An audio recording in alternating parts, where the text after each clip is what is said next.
Okey, dalam bab yang kedua, algoritma tingkatan 2, kita ada satu tambahan iaitu struktur kawalan pilihan bersarang. Okey, Cikgu imbas kembali. Dalam asas sains komputer tingkatan 1, kamu telah pun pelajari berkenaan dengan struktur kawalan pilihan. Okey, so cikgu nak buat revision ataupun ulang kaji semula. Okey, apakah dia struktur kawalan yang kamu telah pelajari di tingkatan 1. So yang pertama adalah struktur kawalan pilihan tunggal, okey, ataupun single. Okey, so untuk struktur kawalan pilihan tunggal, jika kita lihat dari segi pseudocode, hanya ada langkah yang ringkas sahaja, iaitu mula, jika syarat 1, kemudian tamat. Okey, maksudnya kita takkan ada pilihan yang lain lah, sebab kita adalah pilihan tunggal. Okey, ini pula dari segi carta alih. So kita start dengan mula, kemudian kita akan ada satu syarat, dan syarat itu sama ada dipenuhi atau tidak lah. Okey, kalau tidak dipenuhi, dia akan terus kepada tamat, dan sekiranya dipenuhi, maka dia akan ada satu pernyataan di situlah, kemudian barulah tamat. Okey, ini pula adalah contoh dalam kod arahan Python. Okay, so kita akan ada satu saja if di situlah. Okey, so itu adalah struktur kawalan pilihan tunggal. Okay, ini adalah contoh yang lebih detail lah. Contoh dia adalah kita mula. Okay, langkah pertama mula, isytihar pemboleh ubah wang, masukkan nilai wang.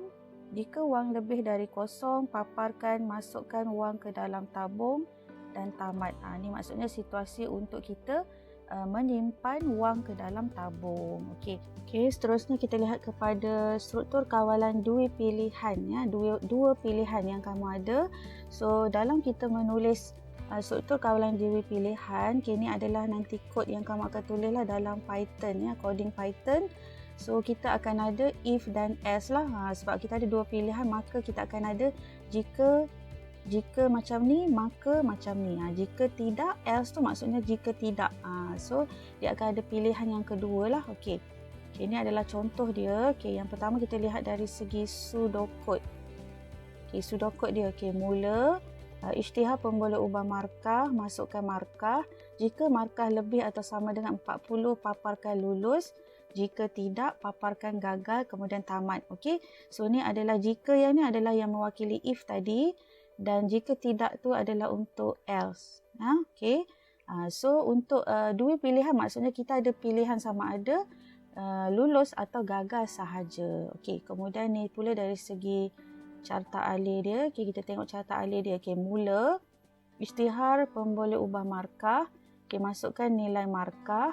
Okey, kemudian syarat dia, jika markah lebih atau sama dengan 40, kalau ya, maksudnya memenuhi syarat ni, so dia akan paparkan lulus dan terus kepada tamat. Jika tidak, paparkan gagal. Okey, yang ni sebenarnya gagal. Okey, dan tamatlah. Okey, ni pula dari segi kod untuk Python nanti. So markah ni sebagai pemboleh ubah, kemudian kita akan ada dua lah, if dan juga else. Okey, so itu adalah untuk struktur kawalan dua pilihan. Okey, seterusnya kita lihat pada yang ketiga, struktur kawalan pelbagai pilihan. Okey, untuk pelbagai pilihan, ini kita punya coding nanti dalam Python. Okey, so kita akan ada if, elif, dan else. So untuk pelbagai pilihan, maksudnya kita akan ada banyak pilihan. So elif ni adalah untuk contoh pilihan pertama, pilihan kedua dan seterusnya. Elif ni kita boleh ada banyak.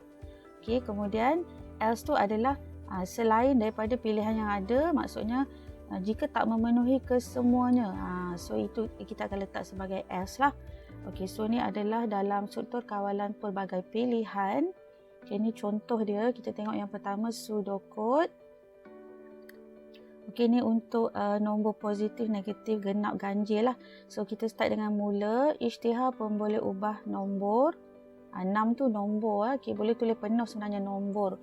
Masukkan nilai nombor. Okey, syarat yang pertama. Okey, mula-mula jika nombor lebih dari kosong, paparkan positif. Jika tidak, paparkan negatif. Okey, seterusnya pilihan yang seterusnya, jika nombor dibahagi 2 dapat sama dengan kosong, bermakna nombor tu adalah genap. Okey, jika tidak, paparkan ganjil. Kemudian tamat. Okey, kita tengok pula dari segi carta alih dia. Okey, mula isytihar pemboleh ubah nombor, masukkan nilai nombor. Okey, jika nombor lebih dari kosong, jika memenuhi syarat ni, maksudnya dia akan paparkan nombor tu adalah positif. Jika tidak, paparkan negatif. Kemudian jika nombor dibahagi dengan 2 sama dengan kosong, jika ya, paparkan nombor genap. Kemudian jika tidak, paparkan ganjil dan seterusnya tamat. Okey. Kemudian yang keempat. Okey, ini yang kita akan ada dalam struktur kawalan pilihan bagi tingkatan 2. Okey, kita ada struktur kawalan pilihan bersarang. Okey, so bersarang ni maksudnya kita akan ada struktur kawalan lain dimasukkan dalam struktur kawalan yang utama. Bersarang maksudnya dia ada masukkan struktur kawalan yang barulah di dalam struktur kawalan yang utama, yang asal. Okey, so kita akan ada if else ni. Ini if else ni ibarat dia punya sarang yang besar, yang luar dia. Kemudian yang dalam pun kita akan ada if else juga. So ni dipanggil struktur kawalan pilihan bersarang. Okey, ini contoh dia. Okey, kita tengok carta alih pseudocode dulu. Okey, pseudocode dia. Okey, mula isytihar pemboleh ubah mata ganjaran. Masukkan mata ganjaran. Jika mata ganjaran tidak sama dengan kosong, jika mata ganjaran lebih dari 50. Okey, so kat sini kamu tengok, okey, yang dalam ni ini adalah yang bersarang. Okey, maksudnya syarat pertama, jika mata ganjaran tidak sama dengan kosong. So kalau tak sama dengan kosong tu, dia boleh mungkin lebih daripada 50 lah. Itu syarat yang dia nak. Maksudnya syarat pertama tak sama dengan kosong, tapi dia akan ada pula pilihan untuk syarat yang lain, iaitu dia lebih daripada 50. So dekat situ kita akan adalah jika mata ganjaran lebih dari 50, paparkan diskaun 50%. Jika tidak, paparkan diskaun 25%. Okey, kemudian jika tidak ni yang utama, maksudnya lawan pada jika di atas ni. So maksudnya jika tidak di sini mewakili nilai dia adalah sama dengan kosong lah tu kan, sama dengan kosong. So paparkan terima kasih, kemudian tamat. Okey, kemudian kita lihat carta alih dia. Okey, mula isytihar pemboleh ubah mata ganjaran, masukkan nilai mata ganjaran. So mata ganjaran tidak sama dengan kosong. Jika ya, okey, tengok pula syarat lagi satu, mata ganjaran lebih dari 50. Jika ya, dia akan paparkan diskaun 25%, kemudian tamat. Okey, jika mata ganjaran tak sama dengan kosong, okey, dia akan jika tidak memenuhi syarat ni, so dia akan paparkan terima kasih, kemudian terus kepada tamat lah. Dia takkan ada dah pilihan yang kedua ni sebab dia dah tidak, so dia akan terus kepada tamat. Okey, untuk yang tadi bila pilihan mata ganjaran lebih dari 50, kalau tidak dia akan ada pula paparkan diskaun yang berbeza 50% dan terus kepada tamat juga. Okey, so apa itu struktur kawalan pilihan bersarang? Okay, ini adalah dia punya penerangan lah. Maksud dia yang pertama terdiri daripada satu struktur kawalan yang terbenam dalam satu struktur kawalan yang lain.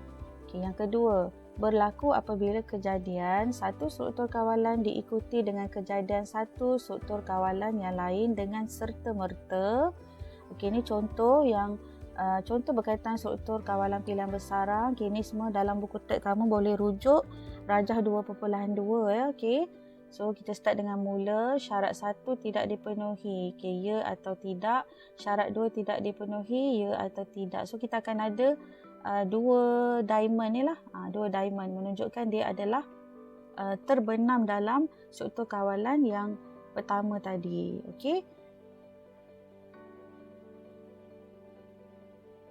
Okey, dalam satu struktur kawalan pilihan bersarang, struktur kawalan pertama akan menyebabkan struktur kawalan kedua yang terbenam semula. Okey, struktur kawalan kedua akan dilaksanakan sehingga tamat dahulu, barulah diikuti dengan pelaksanaan struktur kawalan pertama sehingga tamat. Maksudnya tadi yang di dalam tu, yang terbenam tu, kita akan laksanakan yang tu dulu, barulah dia akan diakhiri dengan keseluruhannya tamat. Okey. Okay, so ni adalah contoh sudokod struktur kawalan pilihan bersarang dalam buku teks kamu muka surat 41. Okay, berkaitan dengan nak membeli kek lapis Sarawak, okay, yang ada corak, corak menarik atau tidak ni lah. So mula cari kedai kek, jika ada kek lapis Sarawak, semak corak kek, jika menarik beli. Jika tidak, kita keluar dari kedai kek. Kemudian jika tidak, maksudnya jika tiada kek lapis, so kita keluar dari kedai kek dan tamatlah. Okay, ini contoh dia. Okay, ni pula dari segi carta alih. Okay, mula cari kedai kek, masuk ke kedai kek, ada kek lapis Sarawak. Jika ya, corak dia pula kita tengok adakah menarik. Jika ya, kita beli, kemudian keluar dari kedai dan tamat. Jika kek lapis Sarawak memang tiada di kedai tu, tidak, so kita terus ke tamat. Jika corak yang terdapat dalam kedai kek tu, kek lapis Sarawak dia tidak menarik, so kita akan terus kepada tamat jugalah. Maksudnya kita tak akan beli, kita terus keluar dari kedai dan tamat. Okay, struktur kawalan yang pertama mesti dipenuhi supaya struktur kawalan kedua dapat dilaksanakan. Okay, maksudnya kamu tengok di sini lah. Okay, ni maksudnya pilihan pertama ataupun struktur kawalan pertama lah kat sini ya. Ni yang pertama, ni yang kedua. Okay, kalau yang pertama tadi tidak dipenuhi, maksudnya memang tiada kek lapis dalam kedai tu, maksudnya kita tengok kita akan terus kepada tamat. Maksudnya tak akan ada dah pilihan untuk corak tadilah.